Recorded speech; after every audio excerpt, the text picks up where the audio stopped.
Bonjour tout le monde, bienvenue sur une nouvelle vidéo des lectures de Pipin. J'espère que vous allez bien. Et aujourd'hui j'ai un magnifique soleil éclatant pour filmer sans lumière artificielle. Quel bonheur! Ça aurait été encore mieux s'il avait fait ce temps-là pour que je filme le Blossom, ça aurait été un peu plus approprié. Mais qu'importe, je profite, ça fait vraiment du bien. Alors aujourd'hui je vous prends pour faire un petit vlog. Et j'espère que cette fois-ci je vais réussir à me tenir vraiment au mot petit au niveau de la longueur, quitte à le couper en deux. Je verrai suivant récupérer de ma médiathèque. Ici, j'ai des livres dont il faut que je vous parle parce que je les ai terminés. Et on va voir comment tout ça va s'organiser. Mais en attendant, commençons donc par les lectures de la médiathèque. C'est un énorme bébé. Quand je l'ai vu, je ne le pensais pas si grand. Vous voyez la taille des pages, c'est incroyable par rapport à une BD classique. La taille! Mais ça a l'air trop bien. La route, j'en ai parlé rapidement au niveau de ma vidéo du Blossom dans ma palle parce que celui-ci, il y a entre guillemets une catégorie dédiée dans le bingo pour le post-apo. Et c'est lui, j'avoue, en le voyant au détour de ma médiathèque, qui m'a donné l'inspiration parce que je voulais absolument le lire. Et donc je me suis dit, je vais créer une case post-apo juste pour lui. C'est fait. La route. Alors c'est l'adaptation de Manu Larsenet d'après l'œuvre de Cormac McCarthy que j'avais beaucoup aimé. Le film, j'avais beaucoup aimé aussi. Et quand j'ai vu qu'il y avait une version graphique, je me suis dit, ouh, je ne la connais pas celle-ci, ça me donne fortement envie de la découvrir. Donc la voici. Ensuite, vous allez voir qu'il y a un peu de tout. Et les premiers que j'ai pu trouver, c'est ces petits mangas tout mignons. Alors, est-ce que c'est Guimauze, de la chaîne Le Terrier de Guimauze, qui en avait parlé? J'ai un fort doute maintenant en vous l'annonçant, mais c'est en tout cas sur la chaîne d'une booktubeuse que j'ai vu passer ce petit manga qui est La sorcière aux champignons de Tachibana Higuchi. Et, franchement, hein. Je cherchais, je vous fais un léger teaser pour l'une des prochaines vidéos qui va arriver, mais je cherchais des lectures pour le printemps, qui pouvaient également aussi, il est vrai, rentrer dans le Blossom, tout comme dans une palle uniquement, on va dire, printanière. Et franchement, c'est vrai que niveau champignons, on est plutôt peut-être côté automnal, mais il y a des très jolies fleurs au niveau des couvertures. Le design fait très shoujo, tout mignon. Je ne sais absolument pas ce que ça va donner. J'ai feuilleté vite fait, j'ai trouvé que le design était vraiment très chouette. On va voir ce que ça va donner. Une petite découverte pour les mois du printemps. Haha, je continue, Frieren. J'en suis au tome 7 maintenant. Et je vous avoue que celui-ci, j'avais terminé le tome 6 il y a 2 semaines. Je suis retournée à mes médiathèques parce que je voulais absolument le tome 7 vu que la fin du 6 était horrible, entre guillemets. Et il n'avait pas la suite. J'étais en mode drama queen, en mode non, ma vie va s'arrêter là maintenant puisque je n'ai pas la suite. Donc j'y suis retournée cette semaine et tome 7, alléluia. J'ai très hâte de le continuer. Il est vraiment tout calme, ce manga. Très, on pourrait se dire, il n'y a rien qui se passe, donc j'abandonne. Et au moment où on se dit ça, quelque chose vient fuser, vient retenir notre attention. Et c'est reparti pour un tour.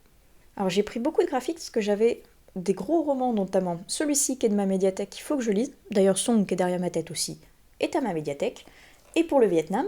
Et j'ai enfin reçu celui-ci que j'avais réservé pour le Vietnam également. Tien Anh ou La Grande Traversée du Vietnam à Paris 13e. Valentine Gobi et Ronan Badel sont les personnes qui ont créé cette... je pensais que c'était un graphique, mais finalement c'est un mix entre les deux, un roman graphique. Très intéressant, je vais voir ce que ça va donner. Justement sur une traversée pour fuir, si je ne me trompe pas, le Vietnam. J'ai très hâte de découvrir ce que ça va donner. Rien à voir avec le Vietnam, mais bon, allez, léger teaser pour ce que je vais vous dire après, mais je viens de lire mon tout premier Nico Takian et j'ai trouvé ça très très chouette. Et quand j'ai vu qu'il y avait une BD de Nico Takian, évidemment que j'ai voulu aller voir ce que c'est, surtout que là ça a l'air de parler de fantômes avec Tracker d'âme, le tome 1, premier contact, donc de Nico Takian et Sohan. Et c'est chez Jungle Collection Frisson. Ça m'a l'air très très sympathique. J'aime bien le design, je trouve ça très joli. Il me tarde de découvrir ce que ça va donner et je vous reparlerai donc un petit peu plus tard de ma lecture de Nico Takian. Et alors celui-ci, c'est absolument pas le genre que je lis d'habitude, mais petite anecdote. Je devais recevoir... Oh, il y a plusieurs mois maintenant, je ne sais plus exactement combien, mais il y a plusieurs mois, j'avais participé à un Mass Critique sur Babelio et j'avais remporté un titre. Et ce titre, c'était un album jeunesse. C'est le genre de choses, comme je vous disais sur l'une des premières vidéos de cette année, que je n'ai absolument pas l'habitude de lire. Déjà parce que, n'ayant pas d'enfant, je ne vais pas spontanément vers ce genre de lecture qui est plutôt, on va dire, enfantin, il est vrai. Et il y a des moments où on m'a demandé des recommandations d'albums jeunesse et je me suis retrouvée fort embêtée vu que je n'en ai quasiment pas lu.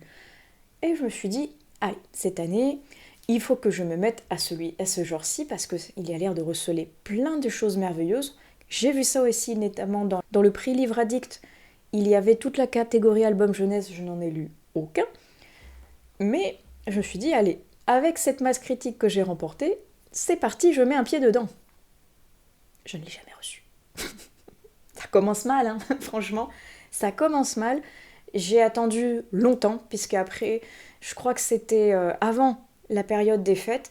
Puis la période des fêtes est arrivée. Toujours rien. Je me suis dit, bon, il doit y avoir un souci quelque part. Peut-être qu'il a été perdu, oublié d'être envoyé, qu'importe. J'ai envoyé un message.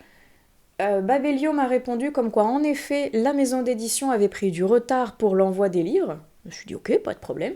Et depuis, toujours rien. Je crois que ça doit faire 4 mois. Autant vous dire que j'ai abandonné l'idée de recevoir quelque chose. Donc c'est loupé pour commencer les albums jeunesse. Mais au détour de ma médiathèque, j'en ai trouvé un qui ressemblait fortement au niveau du thème à celui que j'aurais dû recevoir. J'ai craqué sur les dessins tellement mignons. Attendez, est-ce que vous trouvez pas ça chou?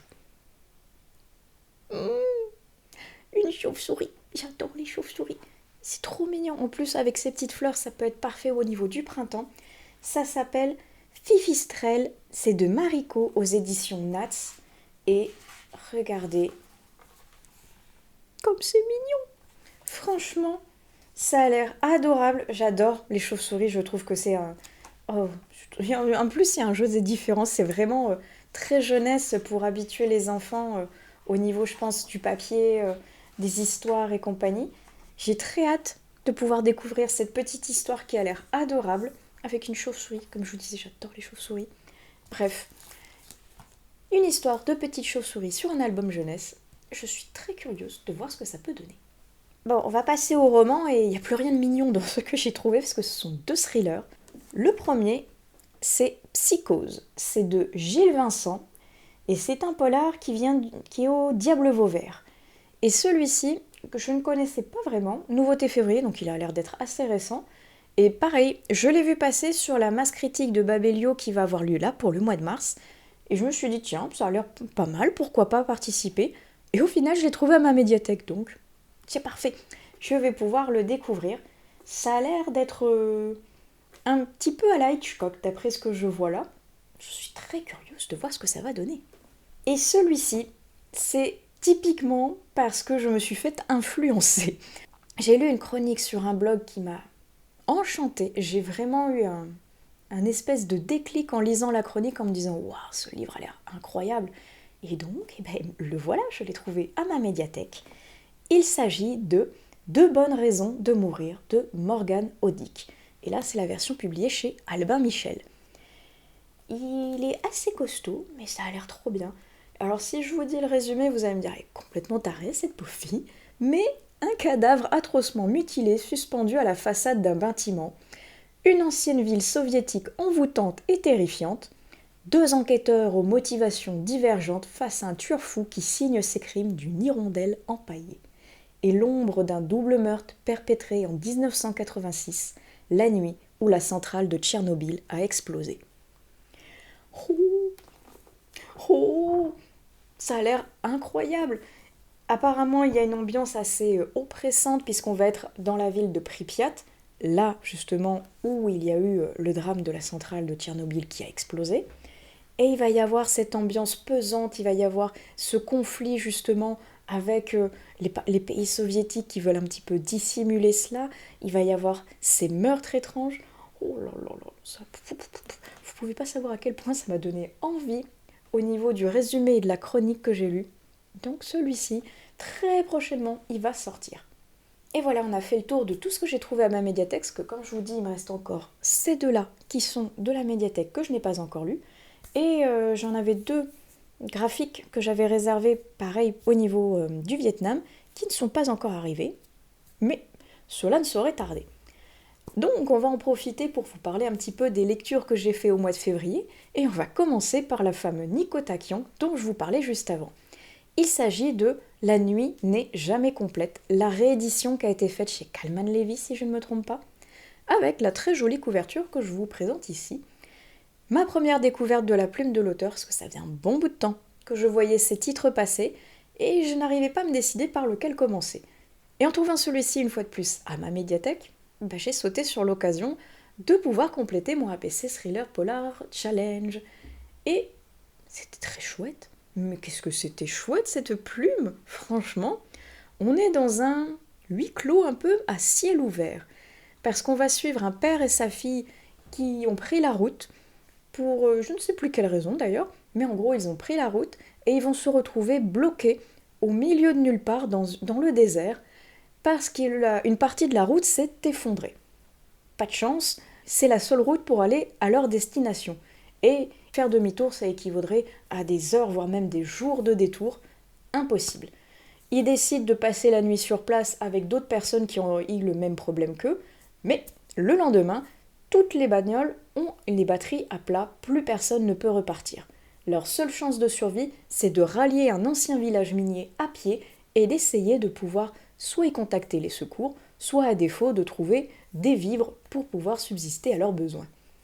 Et à partir de là, des choses assez étranges vont commencer à se passer parce qu'ils sont vraiment perdus dans une ville fantôme au milieu du désert. Et c'était trop bien. L'auteur arrive à flirter vraiment dans le genre policier, mais avec un petit côté fantastique, sans jamais réellement s'y aventurer complètement. Ce qui fait que ça nous fait douter jusqu'au bout de est-ce qu'il y a des éléments surnaturels ou non qui sont en train de se passer?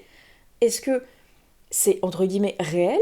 Est-ce qu'il y a vraiment un tueur ou quelque chose qui est là pour leur faire peur?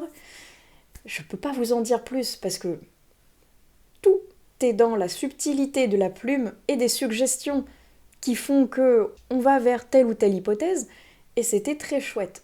Alors c'est vrai qu'au fur et à mesure que l'on avance dans le récit, je commençais à avoir 2-3 ficelles en me demandant si oui, on allait peut-être tendre vers tel ou tel projet. L'une de mes ficelles était la bonne, donc ça m'a fait très plaisir qu'on parte de ce côté-là. J'ai trouvé ça très chouette, très intéressant au niveau du contexte un petit peu historique que l'auteur nous dévoile sur la fin. Une chose est sûre, j'ai passé un très bon moment de lecture, c'était vraiment chouette, et j'ai bien envie maintenant de découvrir d'autres écrits de Nico Takian.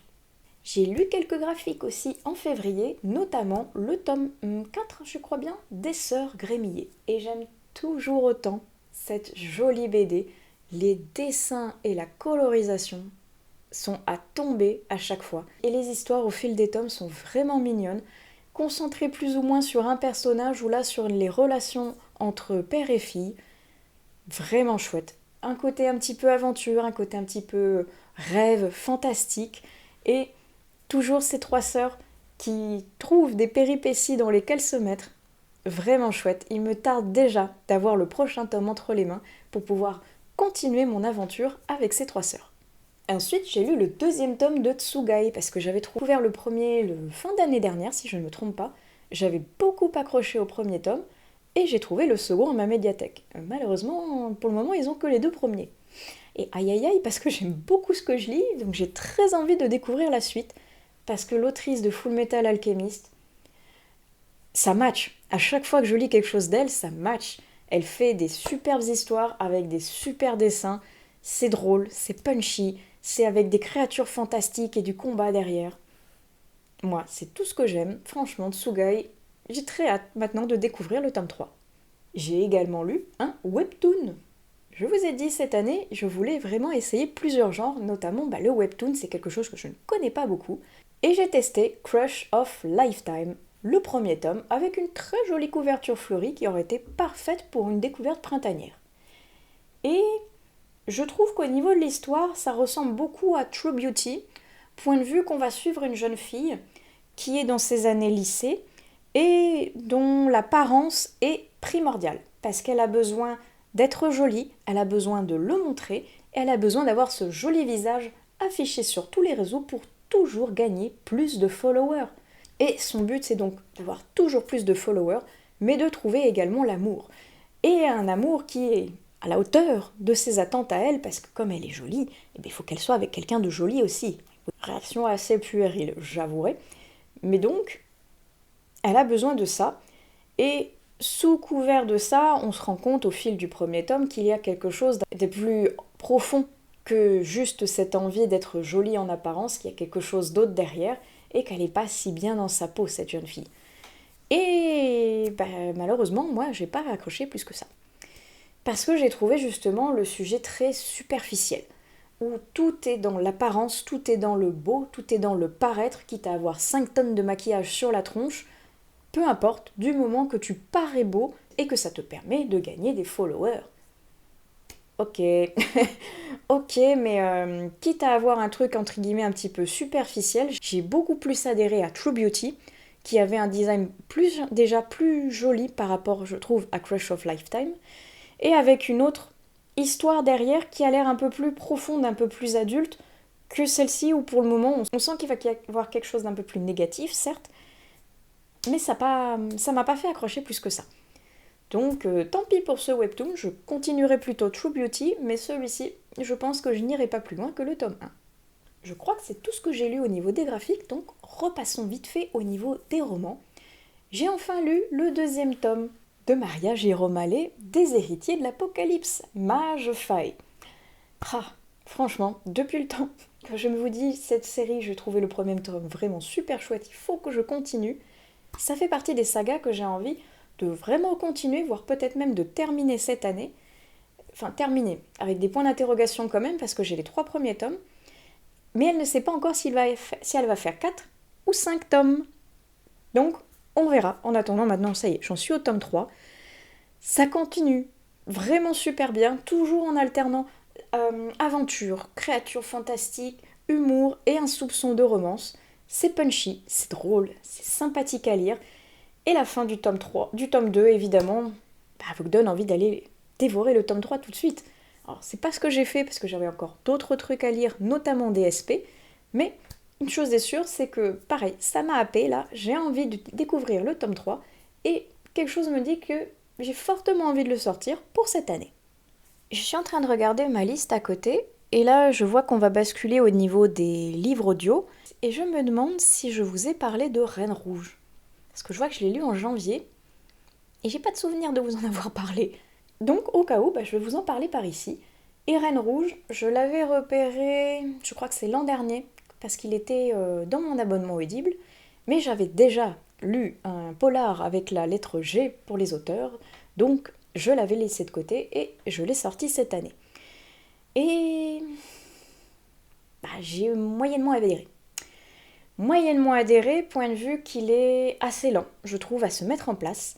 La narration, ça va, mais le livre est en plusieurs parties, et tant qu'on n'arrive pas à une partie, on va dire, assez cruciale, finalement ça traîne un petit peu en longueur. On est sur un schéma, entre guillemets, un petit peu classique, point de vue qu'il y a des personnes qui ont été enlevées, qu'on va leur demander quelque chose en échange de la liberté des otages, mais ce quelque chose doit rester secret et même la police n'est pas au courant de ce que c'est. Et ils vont aller chercher un enquêteur qui a été un petit peu relégué au rang des rebuts parce qu'il a fait des bêtises au niveau de son travail, et il le paye maintenant en étant presque relégué à aller faire la circulation à un carrefour. Donc ils sont allés le chercher lui parce qu'il n'a plus rien à perdre, et ils sont allés chercher également une jeune femme au QI tellement prodigieux qu'elle arrive à faire des choses que personne de normal, entre guillemets, ne saurait faire. Et ce duo improbable et envoyé, entre guillemets, en première ligne, en mode débrouillez-vous pour trouver quelque chose et résoudre l'enquête, mais échouez et vous n'existez pas, on reniera complètement le fait que vous soyez allé sur cette enquête. Il y a des enjeux politiques derrière, il y a des enjeux financiers, il y a des enjeux un petit peu d'image aussi, et ça met beaucoup de temps, comme je vous dis, à se mettre en place, et c'est fort dommage parce qu'il y a quelque chose qui commençait à arriver vers milieu, trois quarts du livre, et à la fin, bien évidemment, c'est une fin ouverte, qui va nous amener avec une question vers un tome 2, puis un tome 3. Je suis curieuse, et en même temps, j'ai pas trop envie d'aller vers ce tome 2.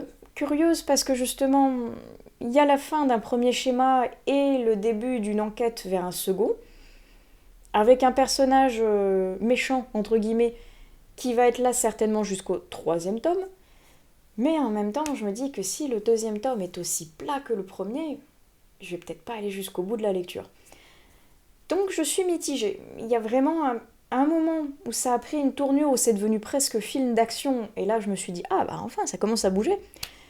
Mais après, voilà. Donc, j'ai un doute. N'hésitez pas, si vous avez lu le tome 2, à me dire qu'est-ce que vous en avez pensé, parce que je ne sais pas encore si je vais basculer vers lui ou non. En revanche, j'ai lu un roman qui s'appelle Eileen O'Reilly de rudesse tout en finesse. Je ne connaissais absolument pas, je l'ai trouvé pareil au détour de mon abonnement Audible, et je me suis dit, pourquoi pas, ça a l'air chouette, ça parle en plus de mythologie celtique, et honnêtement, je trouve qu'on n'a pas beaucoup de livres qui abordent ce sujet, donc je me suis lancée. Et on est un peu dans un urban fantasy, un petit peu bite lit, où il va y avoir justement une jeune fille, Eileen, qui est la tutrice de son frère parce que ses parents sont morts, et qui déménage dans une petite ville parce qu'elle veut cacher son identité à des créatures surnaturelles pour éviter tous les ennuis. Parce qu'elle est druidesse, et parce que justement les druides sont un petit peu en voie de disparition, parce qu'ils ont le savoir. Et ce savoir, il agace beaucoup de personnes qui le convoitent et qui aimeraient l'utiliser à des fins négatives. Et manque de bol, elle va déménager dans la seule ville où il y a quantité de créatures surnaturelles qui y vivent sans qu'elle le sache. Et évidemment qu'elle va se retrouver au milieu d'une situation où elle va devoir décider entre révéler son secret ou laisser des problèmes se créer, voire même des gens mourir. Et qu'est-ce que c'était chouette! On est vraiment dans une lecture très fluide, avec une plume qui se lit vraiment bien, qui allie beaucoup d'humour, de créatures fantastiques, comme je vous disais, un soupçon de romance, parce que bon, on reste dans de la bite lit, mais franchement, ça passe tout seul.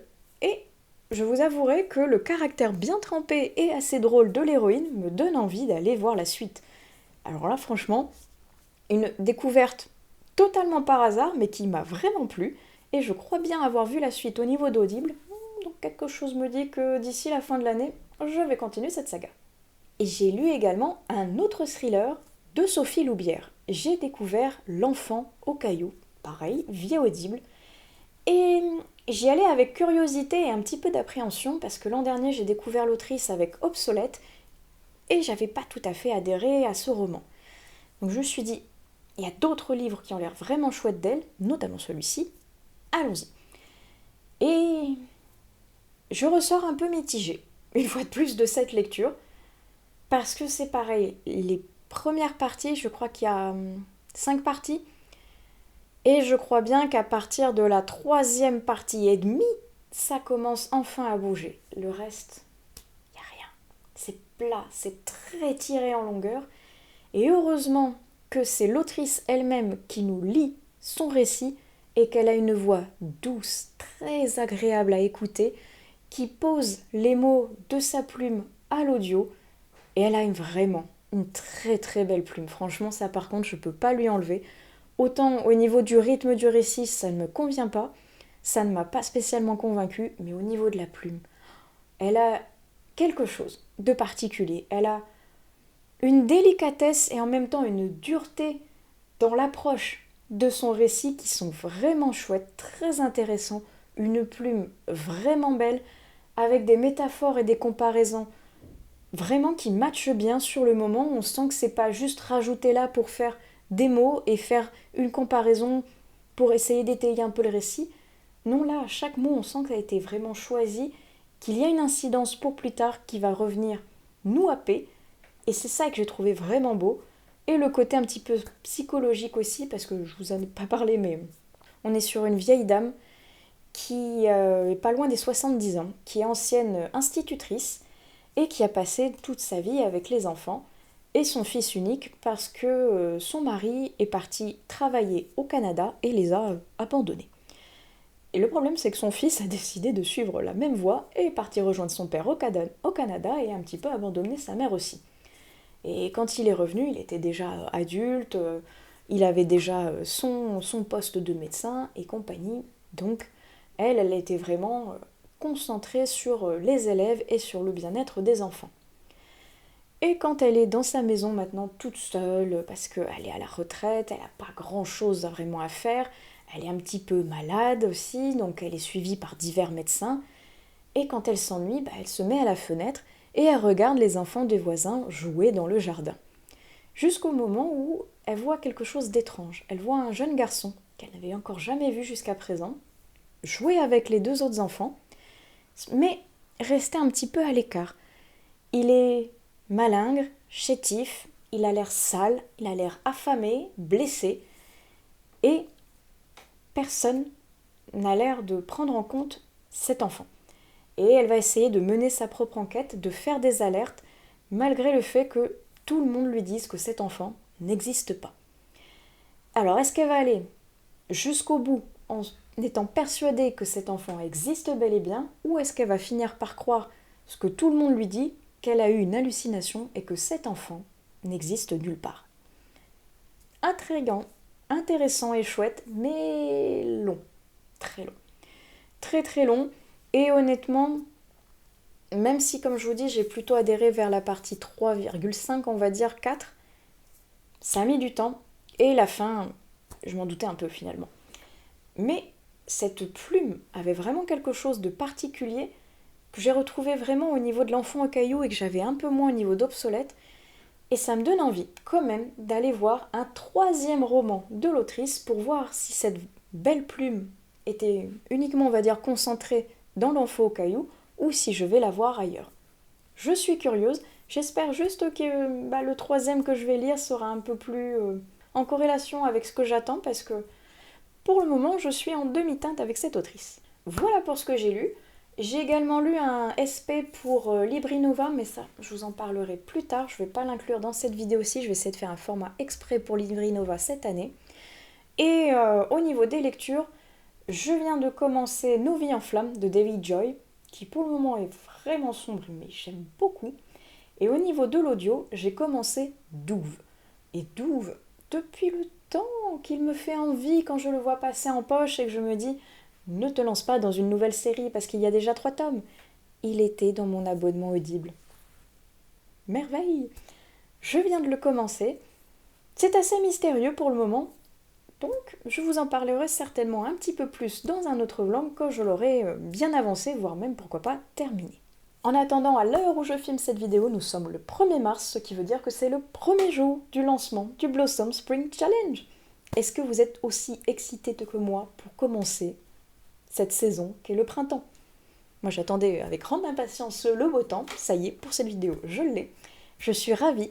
Ma première lecture du Blossom, c'est donc Nos vies en flammes de David Joy, et j'aime beaucoup. Je vais continuer ma quête d'aller flâner à droite à gauche sur ce que les gens vont pouvoir lire pour ce Blossom. Je suis vraiment super contente à chaque fois d'aller voir ce que les gens lisent, ont préparé au niveau des blogs, au niveau d'Instagram, au niveau des vidéos. C'est trop chouette et passionnant de voir comment les gens arrivent à jouer avec les mots-clés pour trouver une palle qui leur convient. Et je pense que je vais arrêter ici, parce que justement, je vois mon carnet et je suis en train de vous préparer des titres pour une palle printanière. J'ai encore un peu de boulot dessus, et comme j'ai dit que le blog ne devait pas durer trop longtemps, on va couper ici. J'espère que cette vidéo vous aura plu. N'hésitez pas, comme d'habitude, à utiliser les commentaires pour qu'on échange tous ensemble sur les livres dont je vous ai parlé dans cette vidéo. Et je pense que donc je vais aller préparer ma vidéo du printemps. J'ai 2-3 montages à faire pour vous préparer d'autres vidéos, même si je pense que ce mois-ci, on va être vraiment axé challenge, parce que là, je vous ai présenté le Blossom, mais j'ai également le ABC Polar à vous présenter, ainsi que mon bilan du Cold Winter. Ça va être un mois un peu de challenge, donc un petit vlog pour changer, ça fera pas de mal. Bref, je vous souhaite d'excellentes lectures, un bon challenge à vous si vous en avez commencé un, et on se retrouve plus tard sur une nouvelle vidéo des lectures de Pipin. Allez, ciao!